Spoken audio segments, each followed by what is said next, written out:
হ্যাঁ মুসলমান, আল্লাহ রসুলের একজন সাহাবী হযরত আব্দুল্লাহ ইবনে খুবাইব রাদিয়াল্লাহু তাআলা আনহু, তিনি রসুলকে বলেন, ইয়া রাসূলুল্লাহ, আমি সকাল থেকে সন্ধ্যা, সন্ধ্যা থেকে সকাল, এই 24 ঘন্টা আমি ভালো থাকতে চাই।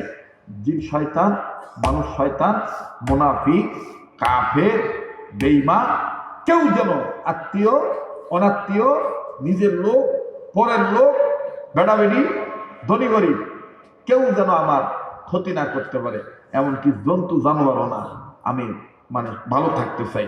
রসুল তখন বললেন, ঠিক রাখো 18, দেখবা শয়তান বলবো আমারে ছাড়ো। সুবহানাল্লাহ।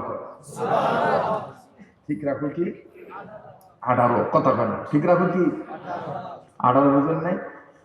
18 বোঝেন নাই না? আমি বুঝাই দিই। ফজরের নামাজের পরে তিনবার কত হইল? 3 3 3 3 9। এই 9 বার, তিনবার সূরা ইখলাস 3 বার, সূরা ফালাক 3 বার, সূরা নাস 3 বার। কয়বার হইল? 9 বার। আরে একটু বাবা একটু এইদিকে আসো না। আচ্ছা ঠিক আছে, বসো। আমার বন্ধুগণ, তো সকালে 3 বার 9 বার বলেন না। 3 বার কোন সূরা? বিসমিল্লাহ শহীদ সূরা ইখলাস, বিসমিল্লাহ শহীদ 3 বার সূরা ফালাক, কুল আউযু বি রব্বিল ফালাক, তারপরে বিসমিল্লাহ শহীদ 3 বার কুল আউযু বি রব্বিন নাস। কয়বার হলো?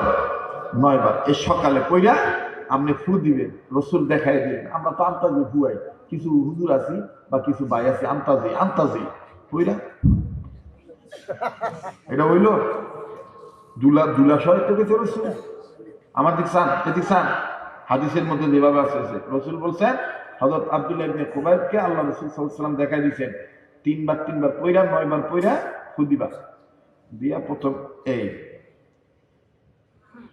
ডান দিক, প্রথম এই দিক, তারপর আবার দিয়া বুকে, তারপর আবার এই, আবার কোনো বর্ণনা পাওয়া যায় প্রথম ডান দিক, তারপরে বাম দিক, তারপরে বুকে। এরপরে তুমি তোমার ইচ্ছা স্বাধীন, তুমি শরীর পোষা দাও।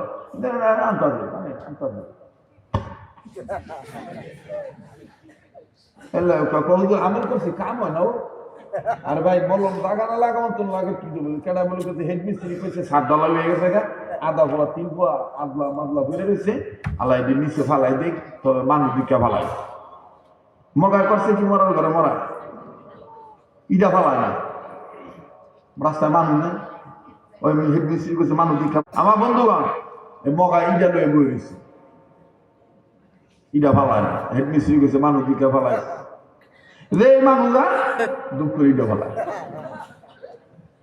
এটা বুঝার বল না, ব্যথা পাইছে, ডাক্তারের কাছে গেছে, এমন সুখ পাইছি ও চলতারি না, মলমটা লয়ে যাও, যেন ব্যথা পাইছো সহাল গরম পানি দিয়ে সেক দিয়ে লাগাই দিও। আচ্ছা, এই মগায় করছে কি মলম, এই লাবড়া ভরা এলাকায় ঢুকতে, ওই যে ঢুকতে যে কোনাটা আছে না, এই কোনাটার মধ্যে মনে করো ঠুয়া খাইছে। হ্যাঁ, যে আর এক বেড়ার বাড়ি কোনাটার মধ্যে দেয় সহাল গিয়া গরম পানি সেক দেয় মলম লাগা। 15 দিন পরে 20 দিন পরে দেখো কি মলম দিলেন, এই 15 দিনে শেষ হয়ে গেল। এত বড় একটা টিউবের মতন মলম, ব্যথাও তো কমলো না, মলম তো ঘুরে গেল। তো আমার এই মলম তো এই দিনে শেষ পুরো করার কথা না, তুমি লাগাইছো কই? আমি না কইছেন দেন ব্যথা পাইছি, হ্যাঁ লাগাইছি। কথা বলেন নি, বুঝতে হবে। আল্লাহ রাসূল সাল্লাল্লাহু আলাইহি ওয়াসাল্লাম বলছেন, আল্লাহ রাসূল সাল্লাল্লাহু আলাইহি ওয়াসাল্লাম বলছেন যে এইভাবে দিয়া প্রথম ডান দিকে, তারপরে বাম দিকে, তারপরে বুকে। এটা আপনি 1 সপ্তাহ আমল করে দেখেন, পৃথিবীর এমন কোনো শক্তি নাই যে আমনের কোনোভাবে কোনো দুর্বল করতে পারে। যদি আপনি সৎ থাকেন, আপনি কখনোই আল্লাহর কাছে মাথা নত করবেন না। মানে চলতে ফিরতে খালি চিন্তা করবেন, আল্লাহর কাছে না চাইতে আমার আল্লাহ কত কিছু দিছে, আমি আল্লাহরে কি দিছি ও নিজে কইবেন। আবার শোনেন, কইবেন আল্লাহর কাছে না চাইতে আল্লাহ আমার অনেক কিছু দিছে, আমি কি দিছি আল্লাহরে। আরে দুনিয়ার মানুষ আমার কত ভালো কয়, আল্লাহ তুমি কি আমার ভালো কর, এভাবে নিজে নিজে কথা কইবেন, তাহলে দেখবেন যে আপনার সব দিকের দরজা খুলে দিবে কে? আর এই সব দিকের দরজা খোলার মূল গাইড বুকের নাম হলো আল কোরআন।